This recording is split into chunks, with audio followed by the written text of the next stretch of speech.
Good morning students. जो कल हमने देखा था उदाहरण नंबर 22, ठीक है, भव्य और श्लोक, ठीक है।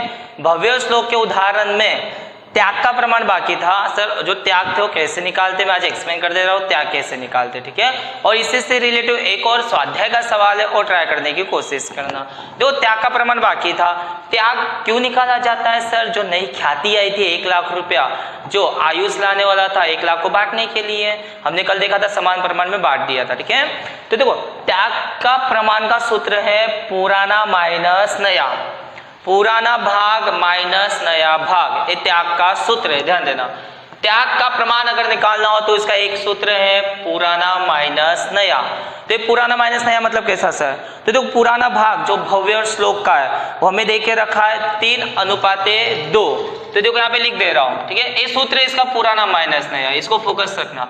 सबसे पहले मैं यहाँ पे पुराना भाग लिख दे रहा हूँ, ठीक है। पुराना भव्य का और श्लोक का था मेरे पास, यहाँ पे भव्य। देखो टोटल प्रमाण है 3:2, ये चीज मेन है, ठीक है। 3:2 का हमारे पास भव्य का है। तो भव्य का देखो पुराना है आपके पास 3:2, पुराना 3:2, भव्य पहले, इससे देखो 3:2 को जोड़ो तो कितना हुआ 5, हो जाएगा नीचे। देखो कैसे बराबर, भव्य का है 3, तो 3 बटे में यहाँ पे कुल लिखना, कुल क्या होता है दोनों को जोड़ो तो 5। देखो पहला भव्य था, इसे भव्य का 3, नीचे आता है कुल एंड दोनों को जोड़ा यानी 5, ये उसको कहते हैं भाग। दोनों चीजें लगे, देखो ये है प्रमाण और ये है भाग, हमें भाग में हर बार कन्वर्ट करना पड़ेगा। वैसे ही श्लोक को करते हैं भाग में कन्वर्ट, ठीक है। भव्य के बाद है हमारे पास श्लोक। देखो श्लोक का कितना प्रमाण है यहाँ पे 2, तो ऊपर आएगा 2 और नीचे आएगा कुल 3, 2, 5, ये हो गया इनके भाग में कन्वर्ट, पुराना, ठीक है। वैसे अब कन्वर्ट करना पड़ेगा नया, वैसे ही नया को कन्वर्ट करना पड़ेगा। नया में भी ध्यान देना भव्य और श्लोक का ही कन्वर्ट करना है, हाँ। तो नया देखो नया हमें देखे रखा है, छठा समायोजन 2:1:2 देके रखा है।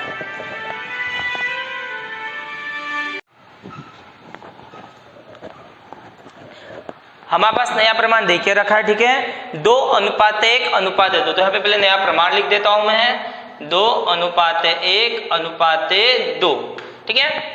अब बटेगा सब भव्य और श्लोक का निकाला, जैसे पुराना भव्य और श्लोक का निकाला वैसे नया भी पुराने साधारण भव्य और श्लोक का ही निकाला जाएगा, ठीक है।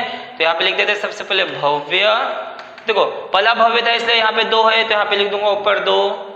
जैसे हमने देखा यहाँ पे कुल नीचे आता है, यहाँ पे टोटल नीचे चला जाएगा, जैसे 2, 3, ठीक है, 5, 2, 2, 4, 1, 5, नीचे आ जाएगा सर 5, ठीक है। भव्य का जो पहले भव्य था इससे 2, नीचे आएगा टोटल। वैसे श्लोक का भी निकाला जाएगा, तो श्लोक का भी निकाल देते सेम पैटर्न पे, ठीक है। श्लोक का कितना भी 1, ठीक है, ध्यान देना सेकंड श्लोक था 1, सबको जोड़ो तो कितना आ जाएगा 5, ये आ गया। पुराने और नए प्रमाण को पहले पुराने भाग और नए भाग में कन्वर्ट करना पड़ेगा, इतना आ गया। अब देखो हम निकालते त्याग, त्याग में निकलेगा इन दोनों साझेदारों का ही निकलेगा, ये चीज ध्यान देना। सबसे पहले हम निकालेंगे भव्य का त्याग, भव्य का त्याग, तो निकालते चलो भव्य का त्याग। सूत्र त्याग है तो त्याग का सूत्र सब पुराना माइनस नया, ध्यान देना त्याग का सूत्र पुराना माइनस नया। तो पुराना देखो, तो पुराना हम भव्य का निकाल के रखे, पुराना भव्य का कितना है 3/5, तो यहाँ पे लिख दो 3/5, ठीक है। भव्य का है इसलिए 3/5, फिर माइनस नया, तो भव्य का नया देखो कितना है, भव्य का नया है 2/5, तो यहाँ पे आ जाएगा 2/5, ठीक है। जैसा था भाग हमने भाग वहां पे रखा। दो कैसा स्वरूप धारण कर रहा है, एलसीएम का स्वरूप, ठीक है। बटे में माइनस हो तो क्या होगा एलसीएम, जैसे हम सीख चुके थे। बटे में माइनस या प्लस हो तो एलसीएम स्वरूप धारण करता। गुना हो तो काट पीट कर देता, लेकिन गुना नहीं है सर, माइनस है, इसलिए कैसा स्वरूप धारण किया इसने एलसीएम।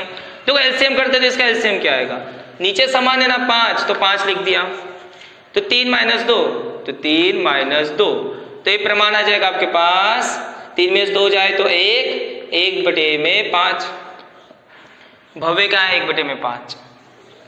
वैसे ही निकालेंगे अब श्लोक का त्याग, श्लोक का त्याग, वैसे श्लोक का त्याग निकालेंगे। त्याग का वही सूत्र पुराना माइनस नया।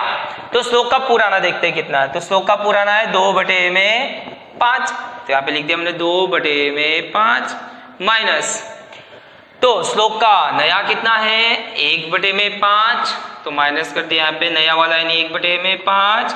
वही सर देखो कैसा स्वरूप धारण कर लिया फिर से इसने, एलसीएम का स्वरूप ना। चलो एलसीएम कर देते हैं, नीचे समान है इसलिए यहाँ पे सीधा 5 रख दिया, तो 2 - 1 सीधा कर देंगे हम लोग, तो इसके पास आ गया 2 में से 1 गया तो बचा 1/5। ये आ गया इनका भाग। लेकिन ध्यान रखना ये अभी तक त्याग का भाग निकला है, त्याग का भाग निकला है, प्रमाण नहीं है। प्रमाण बनाने के लिए एक वस्तु और ध्यान रखना, इन दोनों को मैं प्रमाण में तभी कन्वर्ट कर सकता हूं जब नीचे हर समान हो, यानी यहाँ पे भी 5 है तो यहाँ पे भी 5 ही होना चाहिए। ये दोनों जब समान हो हर, ठीक है, तभी मैं इसको प्रमाण में कन्वर्ट कर सकता हूं। अगर ये दोनों समान नहीं होते तो मैं प्रमाण में कन्वर्ट कर पाता नहीं। इस चीज को ध्यान रखना। यहाँ पे तो दोनों समान है, इससे प्रमाण तुरंत कन्वर्ट होगा। तो यहाँ पे लिखा जाएगा त्याग का प्रमाण, त्याग का प्रमाण। तो त्याग का प्रमाण देखो क्या बन गया, ऊपर 1 नीचे 1, यानी 1:1। ये बन गया मेरे पास त्याग का प्रमाण। और त्याग का प्रमाण हमने कल देख ही लिया था, त्याग के प्रमाण की उपयोगी है जो नई ख्याति बांटने के लिए। इससे 1 लाख को 1:1 में बांटा जाएगा। ये है पूरे त्याग के प्रमाण की कैलकुलेशन। हर सवाल में ऐसे कैलकुलेशन रहेगी, 1-2 सवाल ऐसे जिसमें अलग है, उसमें ध्यान देना। अगर हम पूरे सवाल में सर त्याग वाले यानी ख्याति नई ख्याति के पॉइंट को अच्छे से सॉल्व कर देते हैं तो सवाल हमारा बहुत इजी बन जाएगा प्रवेश, ठीक है। जैसे हमने उदाहरण नंबर 22 श्लोक वाला किया, वैसे स्वाध्याय में एक और सवाल है, सेम पैटर्न का सवाल है, वो आपको सॉल्व करना है, ठीक है। सवाल नंबर मैं आपको बता दे रहा हूँ कौन सा है। सवाल नंबर है 8, पेज नंबर 208 पे, ये आपको सॉल्व करना है। देखो मैं आपको एक्सप्लेन भी कर दूं वीडियो में कैसे है। आभा और बिना का है, आभा बिना 2:1 के प्रमाण में लाभ हानि बांटने वाले साझेदार थे, देखो पुराना मिल गया उनका। फिर कुछ पक्की तल पट्टी है, समायोजन ध्यान देना कैसे है। रुसिल 1 लाख पूंजी के रूप में और 24 लाख ख्याति के रूप में रोकड़ लाएगा, उस रोकड़ के नीचे अंडरलाइन करना, यानी सर रोकड़ दोनों चीजें रोकड़ लाता है। देखो पूंजी जैसे हमने कल किया था, पूंजी पूंजी में चली जाएगी और रोकड़ से इसमें वृद्धि, रोकड़ के उधार और पूंजी के जमा में नए साझेदार रुसिल के खाते में। जो ख्याति है 24,000 है नई ख्याति, क्योंकि नया साझेदार लेके आ रहा है।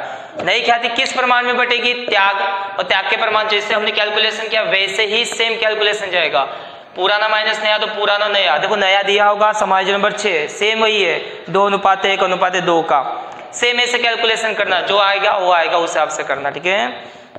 फिर समायोजन नंबर 2 देखो, जमीन मकान की कीमत 17,000 से बढ़ानी है, यानी 17,000 प्लस कर दो, जमीन मकान जितनी भी हो, जमीन मकान पे नंबर 2 72,000 है, उसमें 17,000 प्लस कर देना, बाहर रकम। जमीन मकान में वृद्धि हुई, संपत्ति में वृद्धि, पुनः मूल्यांकन के जमा तरफ, ये ध्यान देना। यंत्र की कीमत 32,000 घटानी है, तो यंत्र में कमी, तो यंत्र हमारे पास 40 में से घटा देना आप। देखो इसमें क्या बोला है, यंत्र की कीमत 32,000 तक घटानी है, यानी घटाते घटाते तो यहाँ तक आओ 32,000 तक, 40 है घटाते घटाते 32 तक आओ, कितना घट गया 8,000, तो यंत्र 40,000 माइनस 8,000 कमी, बाहर जाएगा 32,000, यानी 8,000 की कमी हो रही है सर, ये ध्यान देना। संपत्ति में कमी, पुनः मूल्यांकन के उधार तरफ। फिर देनदार में से 10% दोबत्री अनामत, कल किए थे वैसे ही पॉइंट है। नहीं चुकाया बिजली खर्च 1100 प्रावधान, कल हमें दूसरा पॉइंट दिया था, यहाँ पे बिजली खर्च नहीं चुकाया है, नहीं चुकाया नहीं दायित्व, अचानक दायित्व में वृद्धि, तो दायित्व तरफ लिखेंगे, ठीक है, और पुनः मूल्यांकन के उधार तरफ। छठा तो हमें त्याग निकालने के लिए। फिर पक्की तल पर सॉल्व होगी, अनामत जितनी भी है वो बांट दो क्रॉस असर, ठीक है। लेनदार में कोई समायोजन से दायित्व तरफ बैठाएगा, देनी उंडी भी वैसे ही जाएगी। जो ख्याति हमें पक्की तल पर में दी गई 18,000, ये है पुरानी ख्याति, हमें पता है पुरानी ख्याति पुराने साझेदारों में पुराने प्रमाण में बांट देंगे, क्रॉस असर, लेकिन ये ध्यान देना ये संपत्ति में जमा तरफ है तो पूंजी खाते के उधार तरफ बटेगी। फिर यंत्र जमीन मकान हो गया, स्टॉक में कोई समायोजन से संपत्ति तरफ सीधा लिखा जाएगा। देनदार हो गया होगा, विनियोग ये भी संपत्ति, कोई समायोजन बैठा विनियोग लिख देंगे। रोकड़ बैंक हम रोकड़ शेष लिख दिए होंगे, ठीक है वहां पे। फिर विज्ञापन अभियान खर्च, विज्ञापन अभियान खर्च क्लास में खर्च यानी कैसे है, संपत्ति तरफ खड़ा है। अवास्तविक संपत्ति, अवास्तविक संपत्ति को भी अनामतों की तरफ बांट दिया जाएगा, लेकिन कैसे है सर, क्रॉस, ये जमा है तो उधार पुराने साझेदारों में, ठीक है। इसमें कोई रोज आमचा नहीं लिखना आपको, जैसे हमने कल सवाल किया था वैसे ही सवाल है, सेम टू सेम सवाल है। इस सवाल को घर पे ट्राई करना और प्रैक्टिस अच्छे से रखना।